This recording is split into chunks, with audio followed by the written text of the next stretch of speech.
আসসালামু আলাইকুম এভরিওয়ান। দেখুন কি সুন্দর বড়ি। তো বড়ি হাতে কারি না ভালো লাগে, সবার জনপ্রিয়তা হচ্ছে বড়ি, এবং আমার কাছে বড়িগুলো অনেক ভালো লাগে। তো দেখুন কি সুন্দর করে অনেকগুলা বড়ি ধরছে গাছের মধ্যে। তো দেখেন এইখান থেকে বড়িগুলা আস্তে আস্তে করে পেরে নিচ্ছি কয়েকটা। তো এটা কোন জায়গায় বড়ি আমাকে কমেন্ট করে জানাবেন। দেখুন মাশাআল্লাহ, কি ছোট্ট একটা গাছে কতগুলা বড়ি ধরছে।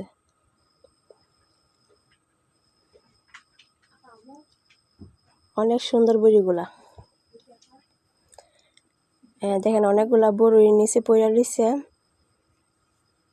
তো এদিকে বাচ্চা না, এদিকে মানে বড়িগুলা পারতে পারে না। অনেক সুন্দর বড়িগুলা।